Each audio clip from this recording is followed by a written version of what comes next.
So, welcome back. We have spent the last hour learning about what the research evidence or community practice says about cardiovascular aging. And now, this part of the program is hearing from you. Before we get into the question, answers, and discussion here, I already have a question from Twitter. Hashtag. How important is genetic predisposition in developing heart disease? I'll maybe direct that question to Sonia. Okay, Sonia has a grape in her mouth. Should I just answer from here? So that was just a question I was asked at the break as well. So it's not a simple answer. As most of you know, there is not one gene that is associated with heart disease. We are now realizing that heart disease is has a polygenetic basis. So you may have some genes that are associated with your cholesterol, other genes associated with your lipids, etc. So definitely genes are associated with cardiovascular risk factors. Up until now, the studies have shown that the percentage of the risk factor explained by genetics is actually quite low. So it's about, maximum 10% for lipids. It's definitely not 90%. Now, if I had some pure geneticists sitting here, they'd say, but we haven't sequenced everyone's genome, so it's too early to say that. But at least we've done some very good genome-wide genotyping studies, and I'd say at this point in time, 10% of coronary artery disease would be explainable by genetics. So I'm going to open up the questions to the floor. Please feel free to ask your question. There are people standing around the room with mics in their hand. Any questions from the crowd? There's a question up front here.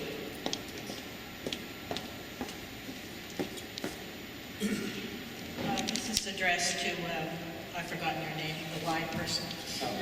Genevieve. You may have addressed that, but I might have missed it. Has the Y considered taking some of these programs that you cited earlier out into the community or the rural communities?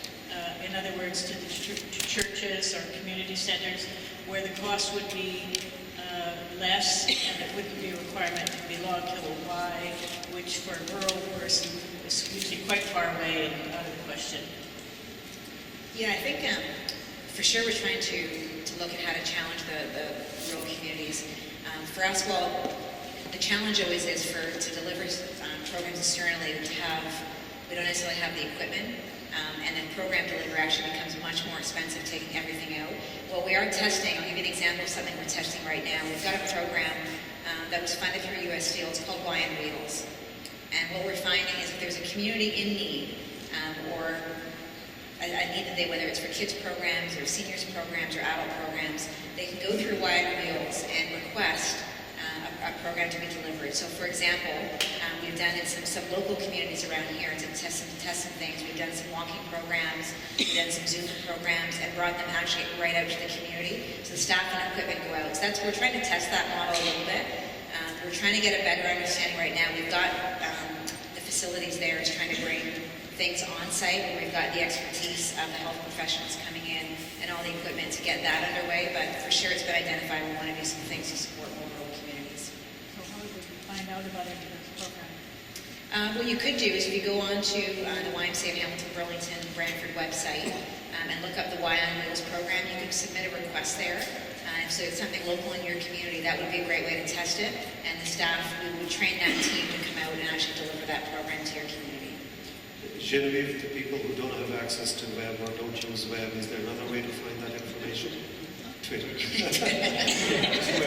You can see me before you go, and I'm happy to share a phone number. Can they phone someone at one of the YMCAs to get information? Sure, they can phone any one of the local YMCAs. I'm happy to give you, before we go tonight, a direct number for the YMCA's program.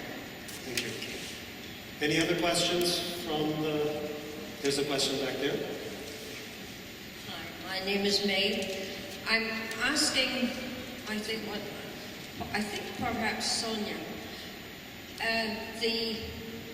we've talked about genetic disposition and so on.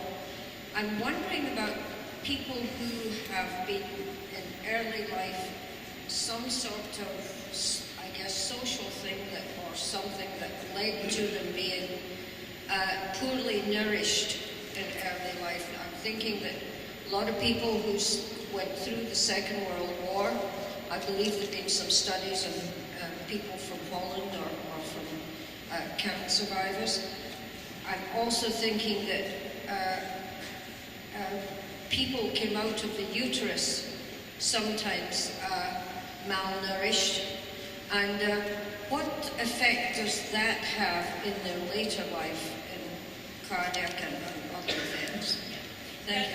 That's a great question, and you've touched on a really important association. So babies who are born low birth weight, small for their gestational age, have a higher risk of developing what we call the metabolic syndrome, which is abdominal obesity, type 2 diabetes, sometimes hypertension, and cardiovascular disease. So the first observation came from the United Kingdom by David Barker, who demonstrated this association. And then researchers looked around the world at other populations where pregnant moms experienced hardship during pregnancy, in particular famine. So in the world wars, there was a Danish famine, and pregnant moms who were exposed to famine, their offspring have a very high risk of type 2 diabetes and cardiovascular disease. So we're actually, a number of groups around the world examining this, and in particular within Canada and the South Asian population, so people originate from India, the babies are born low birth weight and relatively more adipose, and we're trying to understand why that is, because it's likely that in utero exposure programs the baby to be high risk as an adult. So it really brings home the point that prevention may actually begin in pregnancy.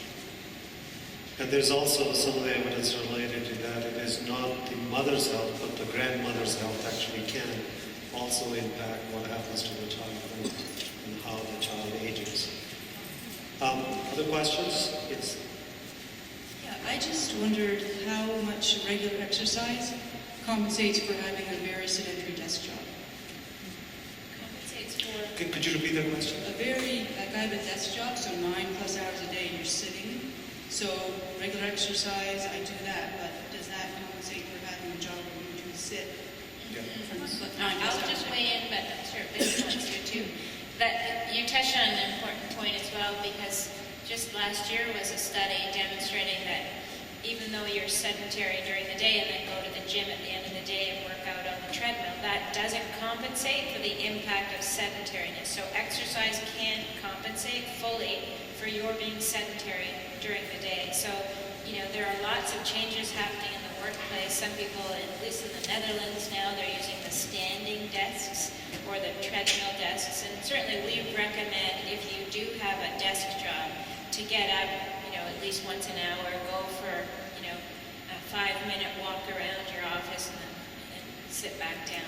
Vince, I don't know if you want to add to that, but sedentaryism itself is a risk factor, even when you account for exercise done later in the day. The only thing I might add in relation to that is, and you can correct me if I misunderstood this, but I also understand that there is the greatest relative health benefit of exercise is from people who go from being sedentary to beginning to exercise and having moderate exercise.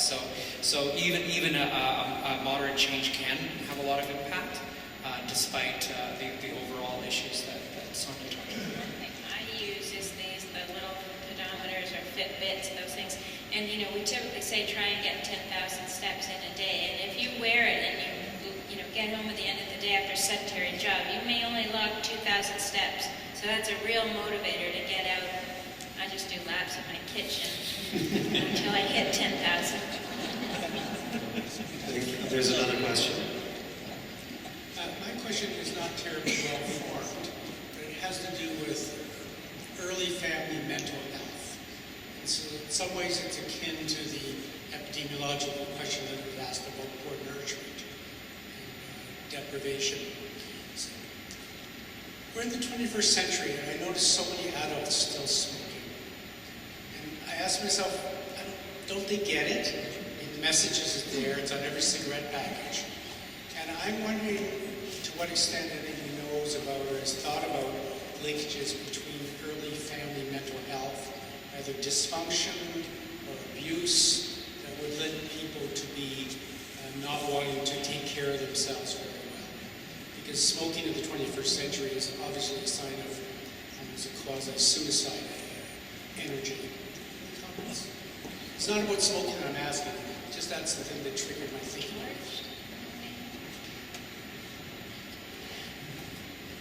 It's a very good question, and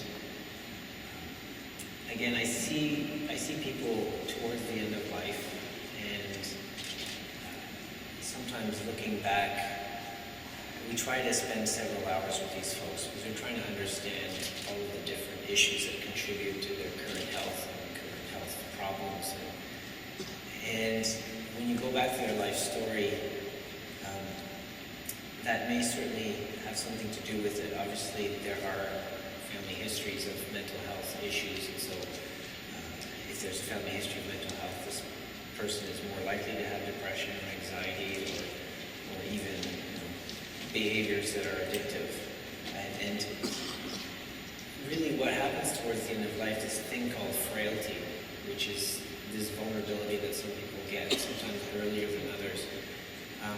One of the ways that people get there quicker. If you kind of think of the issue of an RSP, we tell you to put money in the bank to save it for when you retire, so you have enough to last you through retirement. You can say the same thing about health. And that's where this diabetes epidemic is quite frightening in children, lack of physical activity and all of that. But in a sense, if you were set behind in terms of your development, in terms of your opportunities, in terms of your self-esteem, in terms of opportunities, support from your parents, if that isn't there, then you don't realize the full potential of what you could have achieved. In a sense, you don't put enough in the bank, and so when you get older, you tend to have problems earlier. So yes, there's the genetic aspect of if someone in my family had mental health issues, I'm more likely to have them myself, which again can lead to poor health. But those less tangible things are probably very important as well. There's a question at the back. Right here. Is it Q10, does it really help you cardiovascularly? Maybe I'll Yes. answer that. So a number of people who are on statins take coenzyme Q10 to kind of counteract the effect of the statin on the muscle metabolism to prevent or treat the muscle cramps that they might feel. There's not strong, large-scale evidence. There is smaller-scale mechanistic evidence, so 100 subjects, etc. So I don't say no, don't try it. If patients on statins have that, I can't guarantee benefit. And I will raise your attention to a meta-analysis, so a study of studies that came out probably last month, just showing that all the vitamin supplements that people think are beneficial for their health, so vitamin C, vitamin E, even a multivitamin, that we have zero evidence that it improves health, and we have some evidence that it causes harm in the cases of vitamin E and beta-carotene. So I always find it challenging trying to promote a statin medication where there's a large body of evidence behind it. It's hard to kind of convince people to take it, yet they have 5 or 6 other kind of multivitamins that they pay for out of pocket, and they think that's better. So it's difficult. So short answer is it's worth a try, but there's not large-scale evidence to suggest benefit. George, do you want to add anything to that? In terms of the best vitamins come in food, really. I mean, that's why the people who live in Crete and northern Japan do so well. They eat fresh food, they eat a varied diet, and they make their own food. And so you can get more than enough vitamins in a broad array of food with a very heavy focus on fruits and vegetables and avoiding red meats. And you'll enjoy it a lot better too. I don't really like pills. I'd rather have a nice fresh salad that tastes better. being facetious, I think that's one of the things that we're not teaching our kids about cooking at home. And that's part of this whole lifestyle issue of having a meal at home. You prepare yourself. There's the enjoyment of the food, but essentially the social connections that you've got with your family, sitting down, relaxing after the day, having a meal, and enjoying it. Again, you can't achieve that with tablets and pills. So there's many more benefits to real fresh food made at home than taking pills. You've heard tonight a few times about these blue zones, talking about this diet, exercise, social support system. One of the other common feature with all these 6 blue zones around the world, one of them is in Canada, in Halifax area, that they're all stubborn people. So being stubborn is a good thing. There's a question at the back.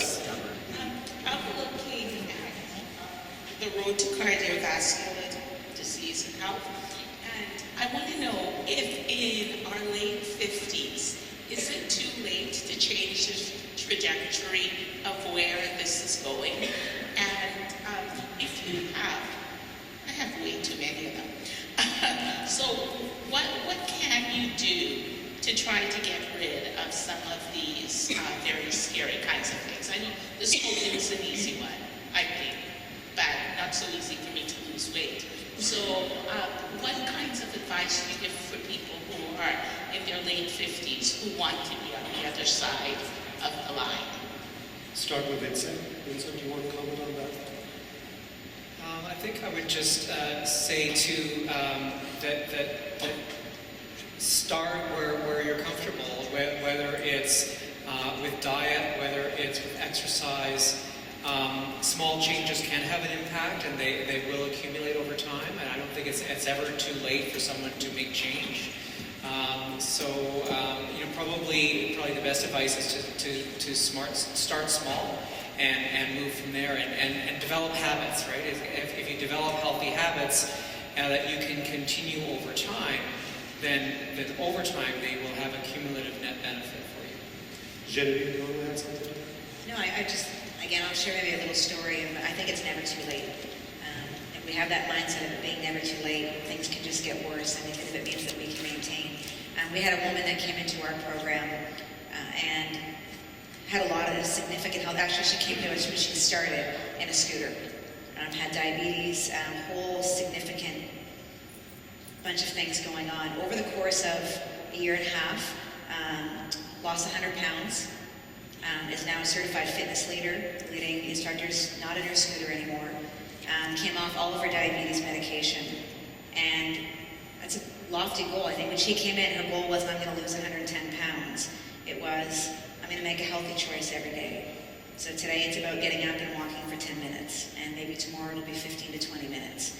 She looked at it as every meal, saying, I'm going to eat a little bit healthier today. So those small changes were extremely cumulative, and it became something she could maintain. Was also able to, when we celebrated her success and where she'd gone, one of her personal goals was she'd never been able to ride a bike with her kids. And in terms of there's the medical conditions and all those things go with it, but there's so many social things that go in. So when she achieved that weight loss, we actually celebrated that with getting the family bikes, and she was able to go on her first bike ride with her 2 kids. There's not a price she can pay on that. So although the physical health, if she'd said it was never too late, she would have not hit the physical benefits she had, but also just achieved a dream that was really right there. She just had to make some good choices every day. You earlier heard a story from George talking about this tornado. His wife passed away at age 83, and he went into depression for 4 years. After that, he decided he was going to do something about it, and he had never ran any race, marathon, or anything like that prior to that. And here he was at age 100, running a full marathon in 8 hours. So I don't think it is ever late to start. So start today. I'd just also add that if you're late 50s and you actually have measurable risk factors, they are, in cardiovascular disease for the most part, treatable. So, we can lower cholesterol, we can treat blood pressure, we can treat diabetes. So that's great, because in the area of cancer, the understanding of the causes and the treatments aren't as well developed. but the combination of treating risk factors with proven medications and changing your lifestyle, becoming more active, eating better, can do a lot in terms of preventing eventual cardiovascular disease. More questions back here? We occasionally attend to a naturopath, and I mean, this young lady is trained in her field, very sincere, very well read as far as we can tell anyway. So my question is this, are there any natural remedies out there that could be beneficial, that you might be aware of? I know pill form or capsule form and that, but are there any out there that would be helpful? Who wants to start on that one? Well, I will start. Just thinking cardiovascular disease, not all illnesses, depression. So if we just think cardiovascular, there aren't any that I can think of that have been well proven. So we practice what we call evidence-based medicine. So we look to see, has a large enough study being done with an experimental design, so flip of the coin, half get the drug, half don't. If the study's being really well done and we think it's a valid study, then we typically believe it. We often don't believe it after one trial. We need a few trials to really believe it. So, things like omega-3 and 6 fatty acids that lots of people were taking as fish oil, recently large trials have demonstrated they don't reduce cardiovascular disease. So, sometimes we say absence of proof is not proof of absence. However, if we, on the other hand, have proof that a lot of conventional medications work, what sometimes baffles me is why patients are so reluctant to go on the prescription medications and stay on them long term, yet they'll pay out of pocket to use treatments that are not as well proven. That's my perspective. But aren't you forgetting aspirin, which is 1,000 years old and is used in cardiovascular? yeah, I consider that evidence-based medicine because it aspirin was 1,000 years ago a homeopathic medicine. It's the bark of a rose. but then it was tested in good trials and we believe it. So there may be some of these things that actually have benefit, but we wait for the large randomized trials before we... I think the point here is that as the evidence becomes available, if something works, it doesn't work, there is no hesitation from the medical community to prescribe if there's a good evidence. But if there's not a good evidence, then it's a questionable practice of medicine. And I think that's what Sonia was trying to get at. George, do you have anything to add? Or? Yeah, I think the key is evidence, and it's interesting because heart disease, we use drugs called ACE inhibitors, and they're wildly effective medications. And the original ACE inhibitor was diluted viper venom. Coumadin, rat poison, is actually from spoiled hay. But again, like Sonia said, the difference is somebody actually sat down and studied it and made sure that it was effective and then replicated the trial. I think one of the key things that needs to happen, I'm sure there are things that are prescribed by naturopaths that work, but there needs to be, there needs to be more rigor in the way that these things are studied. Because, again, you are paying out of pocket for it. And if you pay for something that doesn't work, that's a harm. If you're going to pay, I remember seeing one patient who was taking something called belladonna alkaloids for her bowels. And some of you might know that belladonna alkaloids have these properties that are so-called anticholinergic. And acetylcholine is the key brain chemical that allows your brain to function. And she was mad as a hat, literally. And she was going to a nursing home.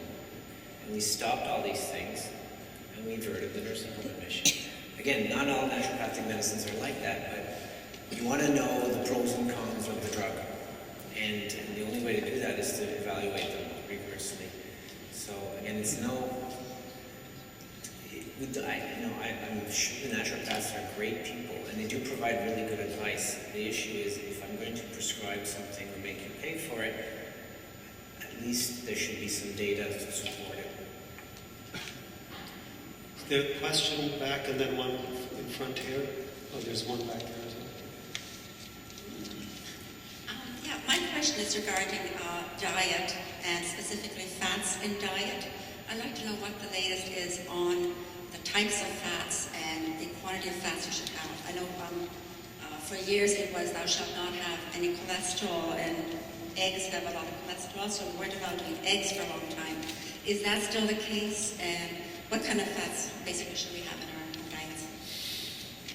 Well, I presented rounds 2 weeks ago called Demystifying Medicine, and it was all about eggs as the example, that it's really confusing. If you think back to all the covers of Time magazine, one day eggs are bad, the next week they're good. So it is confusing. I think, 20 years ago, the American Heart Association was really kind of anti-fat and promoted low-fat diets. And so what happened is people reduced all fats and then replaced those calories with high sugary or high glycemic carbohydrates. And so when people looked at what happened to the lipid profile of Americans or North Americans, actually it did not improve. So now we realize that there are some good fats, and typically we don't say across the board reduce all fats, but we do typically say reduce animal fats or saturated fats, and certainly trans fatty acids. But we promote unsaturated fats or monounsaturated fats, polyunsaturated fats. So will you promote eggs now? Oh, so eggs. Eggs, as a postdoctoral fellow and I reviewed the evidence about 4 years ago, and we found there was low quality evidence supporting an association between eggs and cardiovascular disease. However, there is a prominent cardiologist at University of Western Ontario who is very much against egg yolk, and I think that contributes to some of the confusion. But what we observe when we plot out all the studies are the egg producer funded studies side with, eggs aren't bad for you, and the other extreme people say they are. We don't have enough data to know, but there is not strong evidence that they are bad for you. What about bacon? Bad.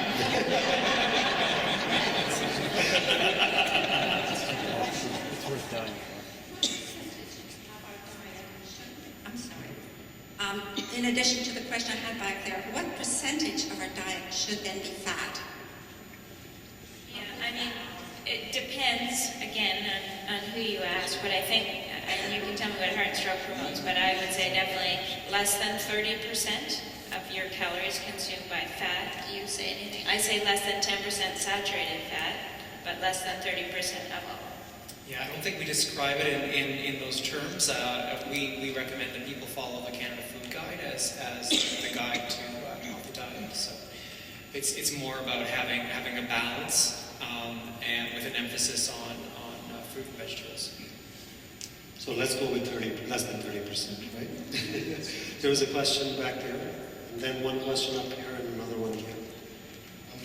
Recently, there have been some studies emerging. I was wondering if you're aware of studies connecting statins, so statins for cardiovascular, but on the other side, lowering cholesterol is associated with increased risk of Parkinson's and Alzheimer's, and that seems to be an emerging trend. So I was wondering if you have any comment on that. George, you want to talk about at least the Alzheimer's? Yeah, I think the cholesterol story needs to be interpreted in terms of the overall fitness of the individual and also the kind of study that was conducted. So there are studies that are out there that suggest that having low cholesterol is associated with bad outcomes. But these studies are often done in people who have already pre-existing disease, or maybe they are in the process of developing Alzheimer's disease, or they're malnourished, or there's some sort of malignancy hiding, or they're already sick, in which case low cholesterol is just a marker that you are sick. And so that's going to be very important. And a lot of these studies are done where they basically do what's called a cross-sectional study. So if we were to do a cross-sectional study today, I would go and measure all your cholesterols and look at your health, and I might find that those with low cholesterol have poorer health. The kind of study that the CLSA is, they're starting with people at a certain point, and they're going to measure all sorts of things and measure them through time. And so that's a stronger study design because you know what the risks or what the exposures or what their characteristics were, and then you measure something more firm as an outcome later on. So the thing about Alzheimer's disease and cholesterol There's a lot of science that's based on non- or quasi-experimental design. Some will suggest that actually going on statins prevents Alzheimer's disease. Some of them say that having high cholesterol leads to Alzheimer's disease. The bottom line is we're not sure. If you do have Alzheimer's disease, there have been a number of randomized controlled trials, again, the flip of the coin one, where prescribing a statin for cholesterol lowering does nothing to alter the course of the Alzheimer's disease. But again, one of the problems with the studies is that death usually happens quicker than the development of dementia. So when someone does a large clinical trial, they start to measure outcomes like death and heart attack. The study gets stopped because obviously you don't want to wait till everyone's died. And so the dementia never fully develops. So we're not really sure whether starting a cholesterol pill in a younger age group will actually prevent dementia. What we do know is that if you have it, cholesterol-lowering agents don't affect it either way. Dementia is a very key one, and I think what we do know is that blood pressure control may certainly prevent dementia. But more importantly, again, getting back to the exercise, there's a lot of good evidence now that when you exercise, you're actually getting more blood flow into your brain, your cognition actually improves. So it's not just, if you're needing another reason to go exercise, there's a good chance that exercise will delay or prevent dementia. Okay, great. Thanks, George. We should move on. There's a question from you. Is there any information or evidence around meditation and its effect on cardiovascular disease? Yeah, there is, and it seems to do positive things from the perspective of lower blood pressure, lower the kind of epinephrine stimulation of your heart, so you have a lower heart rate. And there's been some nice studies done by a cardiologist named Dean Ornish. You may have seen some of his work. So he had this kind of healthy lifestyle intervention that combined diet with also exercise and then yoga, meditation. And in his initial study, his healthy lifestyle intervention was able to help avert a bypass graft surgery in individuals with significant coronary disease. So that's one example, and I think from the studies I've read, there's increasing evidence that meditation is certainly effective in lowering one's stress response to stressful situations, and we do know stress is associated with cardiovascular events. So emotional stress in the 24 hours before a heart attack is clearly correlated with the heart attack. There was a question here, and then there's another question here.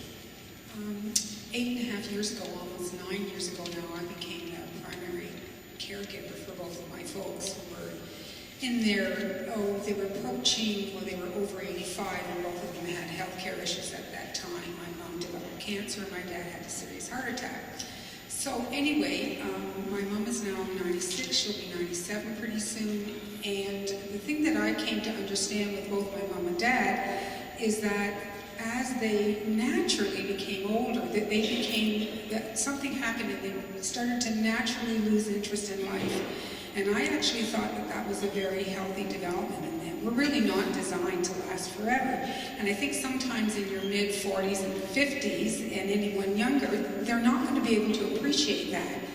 But what I have found is that, and maybe you'd like to comment on this, and maybe you're not ready to, but at what age do you think it's okay to let someone die? My mother is now, she broke her hip in May, and she had a hip replacement. And, I have to hear every day how she doesn't want to be here anymore. And that's despite being on antidepressants. So I think that there's something sort of screwy here somewhere. Both my parents have had really quite a wonderful life. They were born into the First World War, lived through the Depression, were actively involved in the Second World War, had 6 kids, and, they've really had enough of life, and they've heard it all and been there and done that. And I think there should be some consideration given to telling very elderly people that if they feel ready to die, that's probably okay. And can't we help them do that too?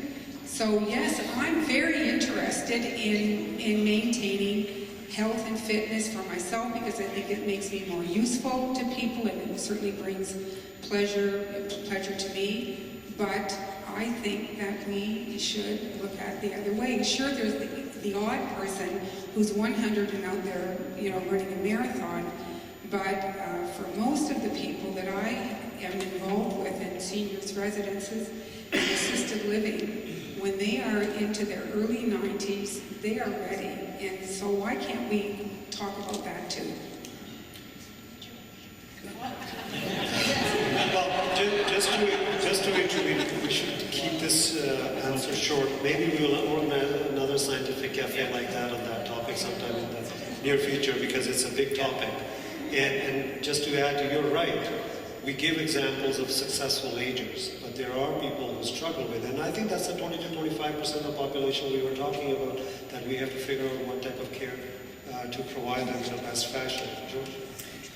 It's a tough call, because I remember when I was resident here, we had a patient who was 92 years old, and she'd fallen, broken her shoulder, her wrist, her hip, her ankle, and she said, matter of factly, I'm ready to die. And we got into a lot of trouble by prescribing an antidepressant. But after a couple of weeks, she was changing her attitude. Now, it's hard to comment on individual cases, but there are issues that antidepressants don't work, that long-term care environments are dreary and uninteresting, and it's easy to sort of fall into this notion that perhaps they're correct. But until we have a system that can be really good at managing symptoms and depression and pain and change the environment, it's a tough one to say, yeah, let's go ahead and do that. They tried that in Belgium. They had one guy with dementia who said, if I get Alzheimer's, put me down. He got Alzheimer's and he's happy. And things change. And it's a very difficult one to answer. But it's still an important topic. As a society, as a community, we have to have a discussion. And we have one last question, because it's already 8:25, so we'll take the last question here. It looks like we can go for another hour, but we'll start. I'll keep it short. If you've already been diagnosed with the buildup of plaque in your artery, can it be reduced or merely maintained so that it won't get any worse? So both. I think it can be reduced, huh? So surgery. Oh. Right. So what we typically do is we see if you've had any symptoms of stroke, and we also look at the percent of blockage that you have. And again, using some of these large randomized trials, that directs us to recommending either going to have your artery cleaned out in surgery versus being treated with medications. So it can't be reduced medically? So the use of the cholesterol-lowering drugs and other things like aspirin, etc., don't reduce the degree of stenosis. Sometimes they stabilize the plaque, but it doesn't reduce. Well, thank you very much for sparking such a wonderful discussion. Our evening has now come to a close. I'd like to thank our experts here, Sonia Anand, Vincent Bowman, George Heckman, and Genevieve Ladish for being here. And we have a small token of our appreciation for each one of them. I don't get one? Sonia for Thank you very much. And actually, we should be giving this type of bag to everyone who came here, right? That's a good idea, right? I would also like to thank all the staff and volunteers who helped out with the event. They're all sitting, walking around. These people have done a lot of work. Before you leave, please take a moment and complete the short survey which was on your chair, because your feedback is very much appreciated, because it allows us to organize events like this in the future in a better way. And you can drop off the information, you can drop off the survey at the information table as you exit. And I would also like to mention two events that will be hosted by the McMaster University Labarge Optimal Aging Initiative this spring. On April 2nd at 7 p.m., award-winning journalist Steve Paikin will host a public talk on aging in the workplace. Aging in the Workplace called Will Extended and Second Careers Become the Norm? And the following night, on April 3rd, there will be a second presentation called Do Celebrities Do More Good Than Harm with Their Medical Advice? And the evening begins at 7 p.m. It will be hosted by Julia Belluz, who is a writer for Maclean's magazine. Both events will take place here at McMaster Innovation Park. If you would like more information about these upcoming events, please pick up a flyer which is at the information table at the back. And also sign up if you're interested in our Canadian Longitudinal Study on Aging newsletter. That information is available there. Again, thank you very much for coming. And thank you again to our speakers and everyone. Good night.